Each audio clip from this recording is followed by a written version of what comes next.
Assalamualaikum warahmatullahi wabarakatuh. Selamat datang di presentasi kelompok kami. Terima kasih telah meluangkan waktu untuk menyaksikan video ini. Kami dari kelompok 4 akan memaparkan materi mengenai analisa penerapan dan perhitungan pajak pertambahan nilai atau PPN pada PT Mega Furniture Indonesia tahun 2024. Sebelum masuk ke materi, perkenankan saya perwakilan dari kelompok 4 untuk memperkenalkan diri saya dan teman kelompok saya terlebih dahulu. Saya Salwa Khairunisa bersama teman-teman saya yaitu Kurniawan, Eka Okta Istihanita, dan Frederika Manau. Akan membawakan presentasi ini secara bergantian.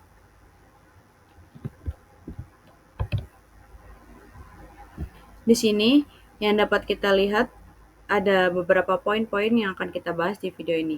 Yang pertama ada pengertian PPN, yang kedua subjek dan objek PPN, yang ketiga tarif PPN, yang keempat mekanisme PPN, yang kelima faktur pajak, yang keenam PPN dalam sektor furniture, yang ketujuh dasar hukum dan ketentuan PPN, ke-8 ada profil singkat PT Mega Furniture Indonesia. 9. Data penjualan. 10. Data pembelian. 11. Simulasi perhitungan PPN. 12. Analisis dasar PPN. 13. Dokumen pendukung SPT PPN. 14. Langkah-langkah penggunaan aplikasi e-faktur. Yang ke-15. Sanksi atas kesalahan dan keterlambatan. Di sini yang pertama ada pajak pertambahan nilai atau PPN. Apa itu pajak pertambahan nilai? Pajak pertambahan nilai atau PPN adalah pungutan yang dibebankan atas transaksi jual beli barang dan jasa yang dilakukan oleh wajib pajak pribadi atau wajib pajak badan yang telah menjadi pengusaha kena pajak. Menurut Sumarso tahun 2003, pajak pertambahan nilai merupakan pajak yang dikenakan pada waktu perusahaan melakukan pembelian atas barang kena pajak atau jasa kena pajak yang dikenakan dari dasar pengenaan pajak. Sedangkan menurut Rosdiana, Irianto, dan Purwanti, pada tahun 2011, pajak pertambahan nilai bukanlah suatu bentuk perpajakan baru, namun pada dasarnya merupakan pajak penjualan yang dibebankan dalam bentuk yang berbeda. Di sini ada subjek pajak. Yang pertama itu ada pengusaha kena pajak atau PKP yang melakukan penyerahan barang kena pajak atau jasa kena pajak di dalam daerah pabean dan melakukan ekspor barang kena pajak berwujud atau barang kena pajak tidak berwujud atau jasa kena pajak. Yang kedua, ada pengusaha kecil yang memilih untuk dikukuhkan sebagai pengusaha kena pajak atau PKP. Di sini ada beberapa objek pajak. Yang pertama itu ada penyerahan BKP dalam daerah pabean yang dilakukan oleh pengusaha. Yang kedua ada impor BKP. Yang ketiga ada penyerahan JKP di dalam daerah pabean yang dilakukan oleh pengusaha 21. Dan yang keempat pemahaman BKP tidak berwujud dari luar daerah pabean. Yang kelima, ada ekspor BKP berwujud oleh PKP dan ekspor tidak berwujud oleh PKP. Yang keenam, ada ekspor JKP oleh PKP. Di sini ada tarif pajak pertambahan nilai PPN. Tarif pajak PPN terbagi menjadi dua, yaitu tarif umum dan tarif khusus, sebagaimana diatur dalam Pasal Undang-Undang PPN Nomor 42 Tahun 2009. Tarif khusus 10% untuk penyerahan dalam negeri, tarif umum 10% untuk penyerahan dalam negeri, tarif khusus PPN ekspor 0% diterapkan atas ekspor BKP berwujud maupun tidak berwujud, dan ekspor JKP. Tarif pajak sebesar 10% dapat berubah menjadi lebih rendah, yaitu 5% dan paling tinggi 15%, sebagaimana diatur oleh peraturan pemerintah. Untuk materi selanjutnya akan dilanjutkan oleh Frederica Manau. Baik, saya akan melanjutkan materi selanjutnya yaitu cara pemungutan, penyetoran, dan pelaporan pajak pertambahan nilai atau PPN. PKP wajib memungut PPN dari pembeli atau penerima JKP dan atau BKP sebesar 11% dari dasar pengenaan pajak dan membuat faktur pajak sebagai bukti pemungutan atas penyerahan JKP atau BKP. Apabila pembeli merupakan pemungut PPN, PPN yang terutang tidak dipungut oleh PKP penjual, melainkan disetor langsung atau setor sendiri oleh pemungut PPN. Sehingga PKP penjualan hanya menerima uang sebesar harga jual tanpa PPN 11%. PPN yang tercantum dalam faktur pajak merupakan pajak keluaran yang sifatnya adalah pajak yang harus dibayar bagi PKP penjual. PKP penjual ketika melakukan perolehan JKP dan atau BKP yang terutang, maka PPN yang terutang merupakan pajak masukan dengan syarat JKP dan atau BKP yang diperoleh memiliki hubungan langsung dengan kegiatan usahanya. Nah, apabila jumlah pajak keluaran lebih besar daripada pajak masukan untuk masa pajak, maka selisihnya harus disetor ke kas negara paling lambat akhir bulan berikutnya. Apabila jumlah pajak keluaran lebih kecil daripada pajak masukan, maka selisih tersebut menjadi kompensasi pada masa pajak berikutnya. PKP setiap bulannya wajib menyampaikan surat pemberitahuan atau SPT masa PPN ke kantor pelayanan pajak atau KPP. Tempat PKP terdaftar paling lambat akhir bulan berikutnya setelah masa pajak berakhir. Fungsi faktur pajak, yaitu ada beberapa. Yang pertama yaitu ada bukti pungutan PPN bagi pengusaha kena pajak yang melakukan penyerahan BKP atau JKP. Dua yaitu bukti pembayaran PPN bagi pengusaha kena pajak pembeli BKP atau JKP. Ketiga yaitu sarana pengkreditan pajak masukan, dan yang terakhir ada dasar pembuatan nota return atau nota pembatalan. Nah, faktor pajak adalah bukti pungutan pajak yang dibuat PKP atas penyerahan barang kena pajak atau BKP dan atau jasa kena pajak atau JKP, PPN maupun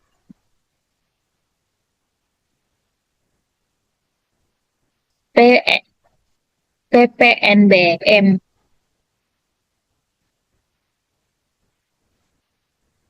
Selanjutnya itu PPN dalam sektor furniture.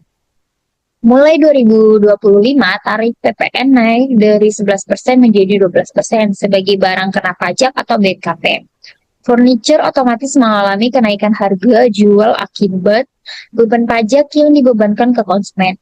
Kondisi ini menurunkan daya beli masyarakat dan berdampak pada luasnya penjualan, terutama di kalangan kelas menengah ke bawah.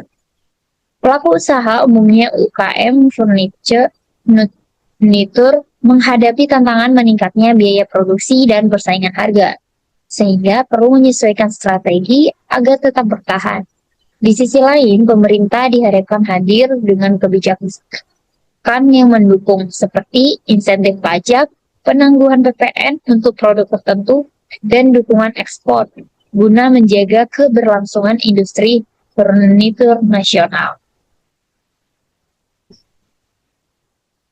Dasar hukum dan ketentuan PPN. Pertama, itu Undang-Undang Nomor 42 Tahun 2009 tentang pajak pertambahan nilai barang dan jasa dan pajak penjualan atas barang mewah yang telah mengalami beberapa kali perubahan. Kedua, yaitu Undang-Undang Nomor 7 Tahun 2021 tentang harmonisasi peraturan perpajakan atau UU HPP yang mengatur perubahan tarif dan mekanisme pengenaan PPN serta ketentuan nilai dasar pengenaan pajak atau DPP. Di sini adalah ada profil singkat PT Mega Furniture Indonesia. PT Mega Furniture Indonesia adalah perusahaan yang bergerak di bidang produksi dan penjualan furnitur, baik untuk kebutuhan rumah tangga, perkantoran maupun proyek interior berskala besar. Perusahaan ini menjalankan kegiatan usaha di sektor manufaktur dan perdagangan barang kena pajak berupa furnitur seperti meja, kursi, lemari, dan sofa. Baik, untuk pembahasan selanjutnya akan dilanjutkan oleh rekan saya, Kurniawan.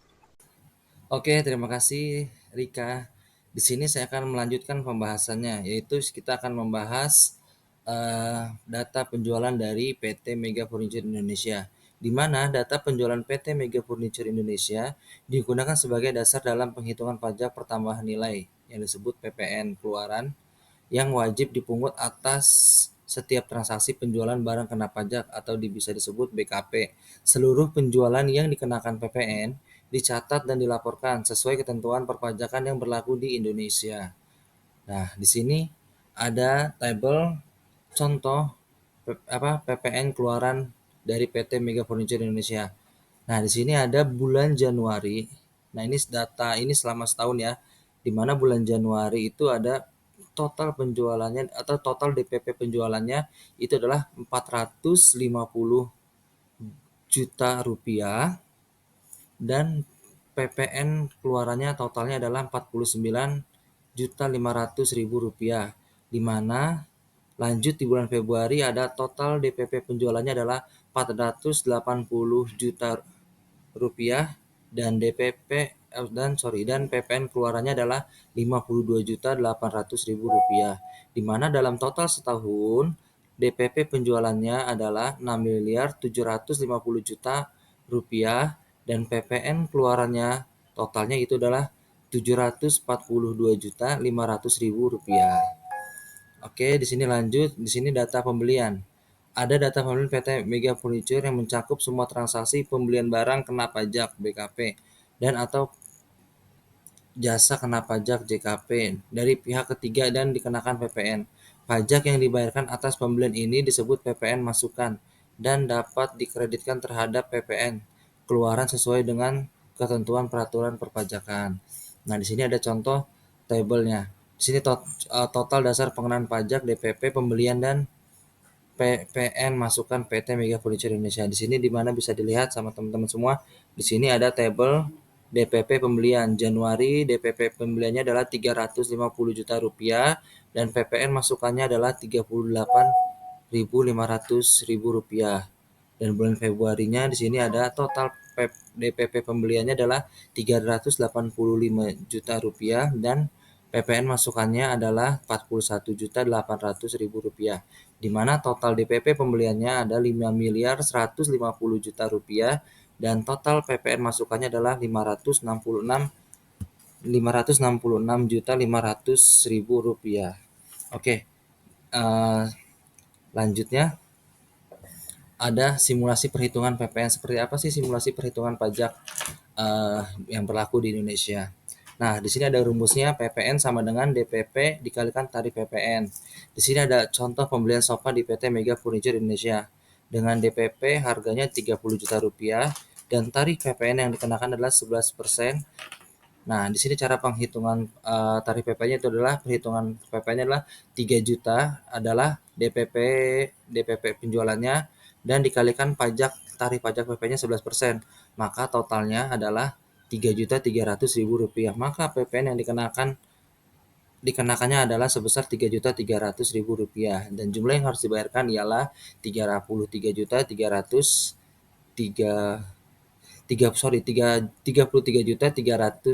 rupiah, di mana dapat dari DPP-nya 30 juta dan PPN yang dikenakan pajaknya adalah 3.300.000 rupiah dan di total menjadi 33.300.000 rupiah. Oke, di sini akan dilanjutkan oleh rekan saya yang bernama Eka. Baik semuanya, perkenalkan nama saya Eka. Di sini saya akan melanjutkan materi yang sebelumnya sudah disampaikan oleh partner saya. Kemudian sekarang saya akan menjelaskan mengenai analisis dasar pengenaan pajak PPN. Dasar pengenaan pajak atau DPP adalah nilai yang harus digunakan untuk menghitung besarnya PPN yang harus dipungut. Penelitian ini menganalisis ketetapan perhitungan PPN oleh PT Mega Furniture Indonesia berdasarkan data SPT masa PPN formulir 1111 tahun 2019 sampai 2020 mengacu pada Undang-Undang Nomor 42 Tahun 2009 dan regulasi terkait lainnya. Apa sih dokumen pendukung SPT PPN? Berikut ini merupakan dokumen pendukung SPT PPN. Yang pertama yaitu formulir SPT masa PPN 1111 dan lampirannya, yaitu formulir induk 1111. Kemudian yang kedua lampiran AB, A1, A2, B1, B2, dan B3 sesuai jenis transaksi. Kemudian ada data transaksi elektronik seperti faktur pajak keluaran dan masukan, nota retur atau nota pembatalan, pemberitahuan ekspor barang atau PIB, kemudian surat setoran pajak atau SSP, dan yang terakhir yaitu data penjualan retail atau faktur di punggung. Kemudian ada data identitas dan pendukung teknis. Di bagian ini terdapat kartu NPWP badan, EVIN badan atau Electronic Filing Identification Number, sertifikat elektronik, dan surat kuasa khusus.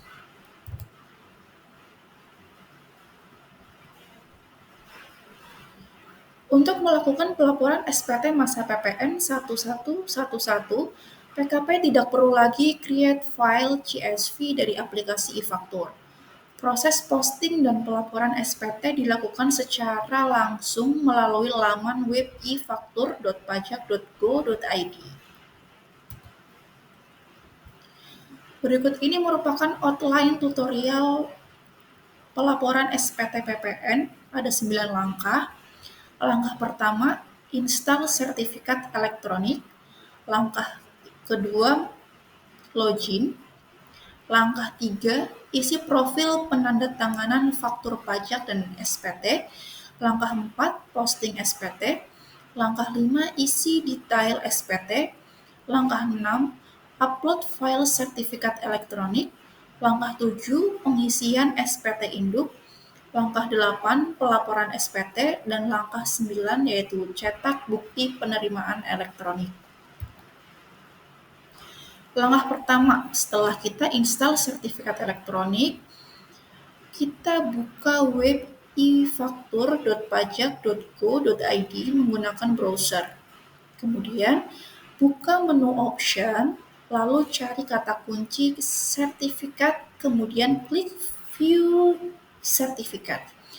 Kemudian setelah itu muncul daftar sertifikat, lalu klik import, dan pilih sertifikat elektronik, lalu masukkan passphrase. Kemudian tutup dan buka kembali browser Anda. Jika instalasi sertifikat elektronik sudah berhasil, maka NPWP dan nama perusahaan akan terisi secara otomatis. Namun, jika belum, kita dapat ulangi import sertifikat elektronik dan pastikan masih berlaku. Kemudian masuk ke laman e-faktur. Pada menu login akan muncul nomor NPWP dan nama perusahaan.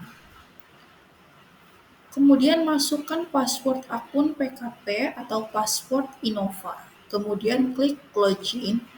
Selanjutnya akan muncul tampilan dashboard pengisian profil. Lalu, klik pilih menu profil, kemudian klik profil aplikasi, isi nama dan jabatan penandatangan faktur, kemudian klik simpan perubahan. Data yang muncul di dalam profil PKP merupakan data yang terdapat di sistem informasi DJP.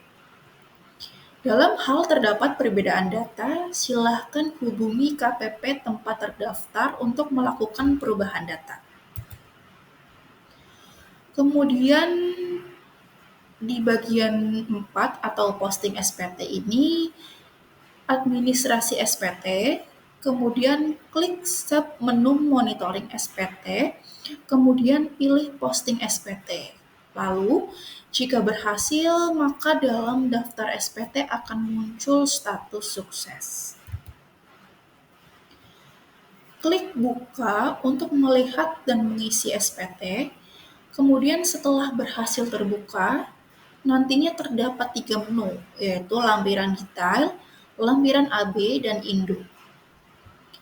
Klik lampiran detail, lalu pilih jenis formulir, kemudian klik tampilkan untuk melihat detail lampiran.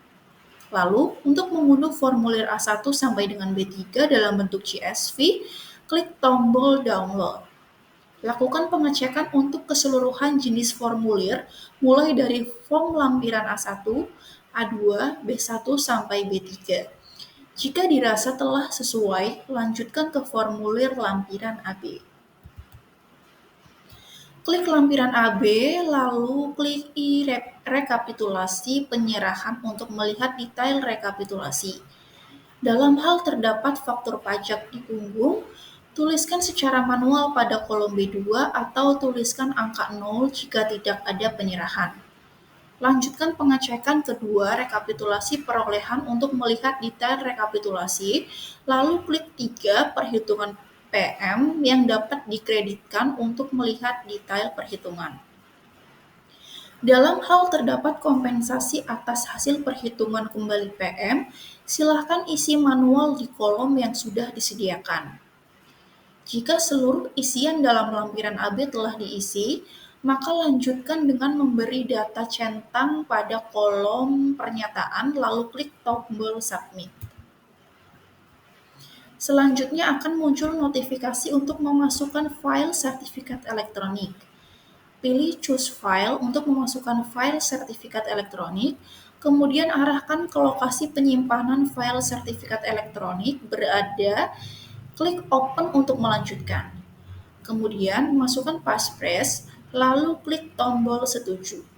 Jika passphrase yang dimasukkan benar, maka akan muncul notifikasi submit SPT lampiran AB berhasil. Lalu setelah itu klik OK untuk melanjutkan.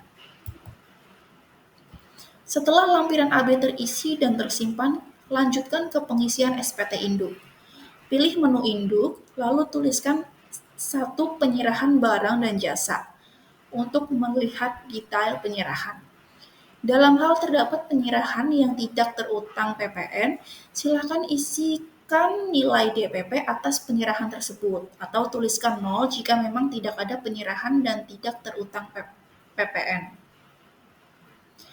Jika status SPT kurang bayar, lakukan pembayaran terlebih dahulu. Lalu, input kode NTPN atau bukti PBK dengan cara klik ikon kaca pembesar. Isikan bukti pembayaran, pilih NTPN atau bukti PBK, masukkan nomor NTPN atau bukti PBK dan nilainya, lalu klik tambah. Dalam hal status SPT adalah lebih bayar, silakan beri tanda centang pada kolom yang sesuai. Jika status SPT nihil, langsung lanjutkan dengan klik tulisan 3 PPN terutang atas kegiatan membangun sendiri. Dalam hal terdapat kegiatan membangun sendiri atau KMS, silakan isikan nilai DPP, PPN terutang, dan masukkan NTPN bukti pembayaran atau tuliskan 0 jika memang tidak ada kegiatan KMS. Lanjutkan dengan klik tulisan 4, pembayaran kembali pajak masukan bagi PKP gagal berproduksi. Dalam hal terdapat pembayaran kembali pajak masukan bagi PKP yang gagal berproduksi, silakan isi nilai PPN yang wajib dibayar kembali dan masukkan NTPN bukti pembayaran atau tuliskan 0 jika tidak ada pembayaran. Jika terdapat penjualan atas barang mewah, silakan isikan nilai PPN BM atau tuliskan 0 jika tidak ada transaksi. Klik tulisan 4 kelengkapan SPT, centang surat pernyataan, isikan nama tempat dan tanggal pelaporan SPT, isi nama dan jabatan penanda tangan. Untuk melakukan pelaporan SPT, di menu daftar SPT klik tombol lapor. Selanjutnya, akan muncul keterangan detail yang akan dilaporkan.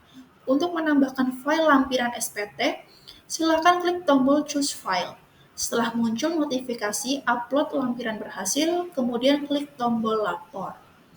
Jika pengiriman dokumen tersebut berhasil, akan muncul notifikasi proses lapor SPT berhasil. Setelah proses pelaporan SPT berhasil, maka isi kolom action akan berisi 2 tombol, yaitu lihat BPE untuk melihat bukti penerimaan elektronik. Selanjutnya akan muncul keterangan detail yang akan dilaporkan. Untuk menambahkan file lampiran SPT, silakan klik tombol Choose File. Setelah muncul notifikasi upload lampiran berhasil, lalu klik tombol lapor. Cetak SPT untuk mengunduh SPT masa PPN, formulir induk dan lampiran AB, kemudian klik lihat BPE untuk mendapatkan bukti penerimaan elektronik BPE. Kemudian apa sih sanksi atas kesalahan atau keterlambatan pelaporan SPT PPN? Sanksi atas kesalahan atau keterlambatan dalam pelaporan PPN diatur dalam Undang-Undang Nomor 11 Tahun 2020 tentang Cipta Kerja pada klaster perpajakan. Sanksi yang dikenakan bersifat administratif dan dapat berupa denda maupun bunga, tergantung pada jenis pelanggaran yang dilakukan oleh wajib pajak. Kesalahan yang umum terjadi meliputi keterlambatan pelaporan SPT masa PPN, keterlambatan dalam pembayaran PPN dan terutang, serta ketidaksesuaian atau kekeliruan dalam pelaporan. Besarnya sanksi ditentukan berdasarkan tarif bunga yang ditetapkan oleh Kementerian Keuangan dan mengacu pada suku bunga acuan dari Bank Indonesia yang diperbarui setiap bulan. Oleh karena itu, tidak terdapat angka sanksi yang tetap, karena besarnya akan disesuaikan dengan kondisi suku bunga pada periode pelanggaran tersebut. Sekian presentasi dari kelompok kami, kurang lebihnya mohon maaf. Semoga materi yang kami sampaikan dapat bermanfaat bagi teman-teman semua. Wassalamualaikum warahmatullahi wabarakatuh.